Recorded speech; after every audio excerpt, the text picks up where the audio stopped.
Hey guys, welcome back. So deer season is right around the corner, and I've already started scouting this year by putting out some of my trail cameras.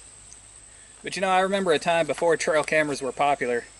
In fact, whenever I first started hunting back in the 90s, I didn't even know anybody who had a trail camera. You see, the early ones were pretty expensive and they really didn't work all that well compared to what we have today. But there's a little old timers trick that we used to use to do kind of the same thing. It's called making a track trap. And by looking at the tracks that the deer leave behind, you can see about how many deer you have in your hunting spot and what type of deer you got. If you got a bunch of bucks or does or fawns. And it's real simple, real easy to do, and I'm going to show you how it's done. Alright, now the first part about making a track trap is you got to pick a spot for it. Now you want to pick a spot where the deer are already traveling through, that way they can find it quickly.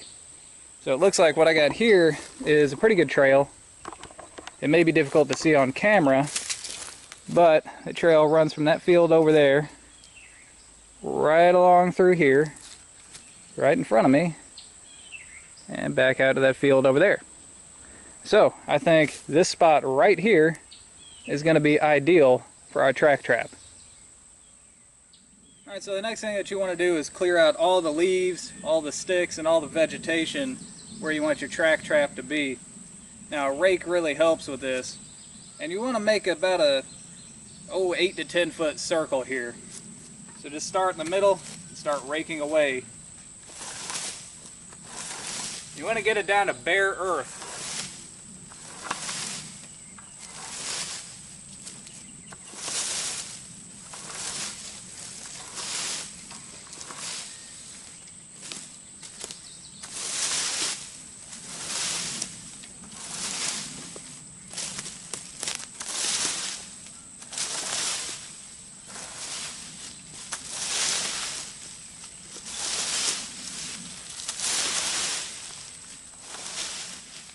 Alright, so as you can see behind me here, our area is all raked out.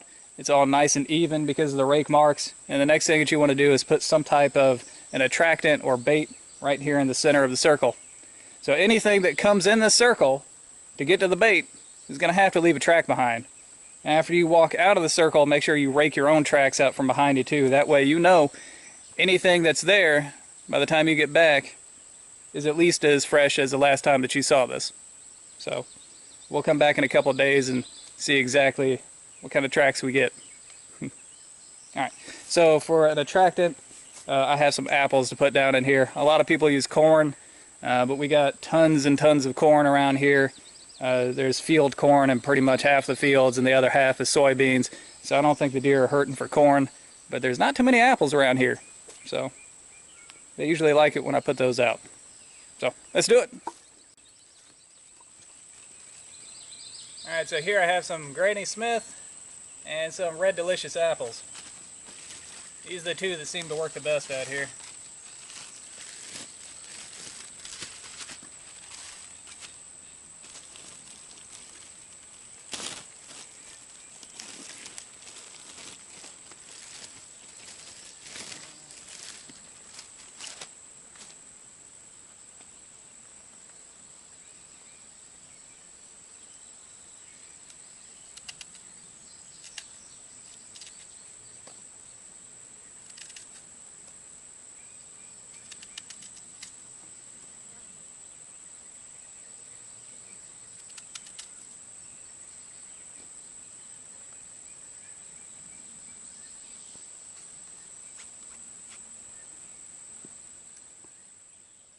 Alright, so there you go, it's all finished.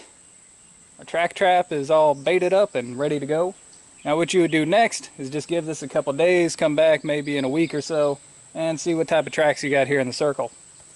So anyways guys, that's all the time that I have for today. I hope you enjoyed it. If you try it out, let me know how it worked for you. So, till next time, thumbs up.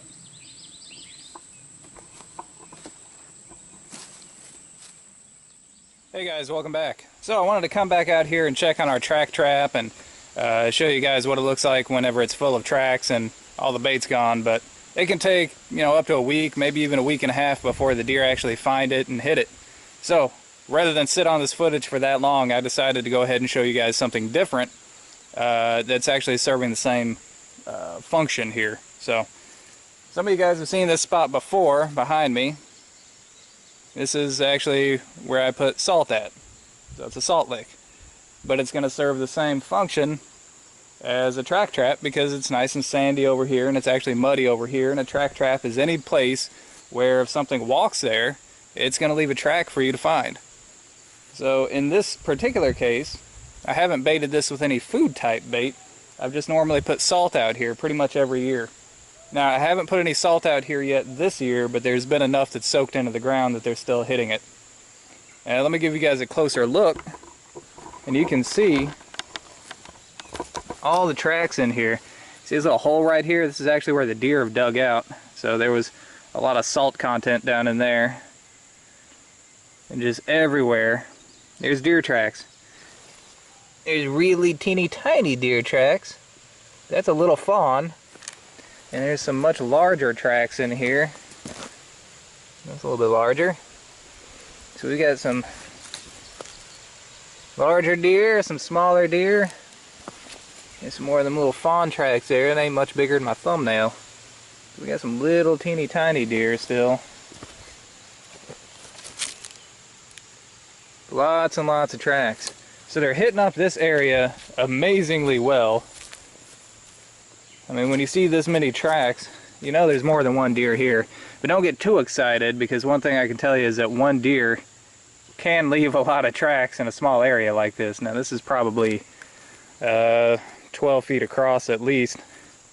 And the deer hit this every year. Now I do have some more salt to put out here that I brought with me. This is a apple salt brick. And I believe this is actually made for horses.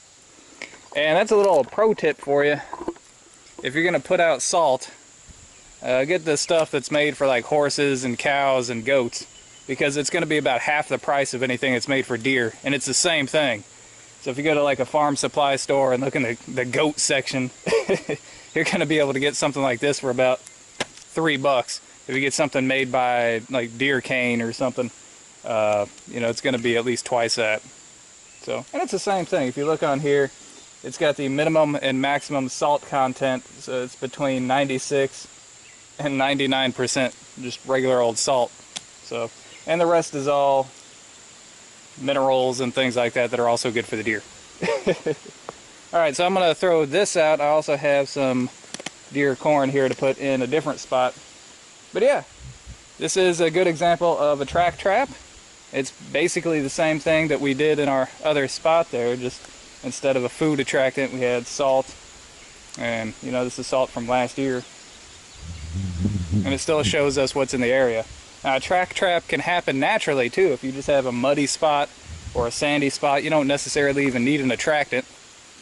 And of course nothing is a true substitute for just good old-fashioned scouting. But as just a nice little introduction to the area to see about what you got, the track trap is a good idea. And yeah, that is one of the main tools that we used before trail cameras, and that is all the time that I have for today. So I hope you guys enjoyed it, and until next time, thumbs up. If you go out and make something like this yourself, let me know how well you do. Now you see all the sign that we had there. Let me show you what we had at the spot that we made just the other day. This is why I didn't show it on camera. It's a giant spider web right here that I'm going to avoid. Step around this way. So, got a little bit of one. Alright, so we're like 30 yards away. And here is the spot that we made. And as you see, a lot of our apples are gone. There's no deer tracks anywhere in here. So I kept looking. So man, something should have left some tracks, and I see a couple little spots here. It didn't look anything like deer. And then I actually saw what hit this up. You have some sign, even though it's not a track. Crows. Crows ate our apples. So, that stinks. Crows got to it. before the deer got to it. Oh well. That's the way it goes, and that's also why you don't put all your eggs in one basket. So, like I said, at least we know there are plenty of deer here because we have this other giant spot behind me here that's just full of tracks. Alright guys, I'll see y'all later.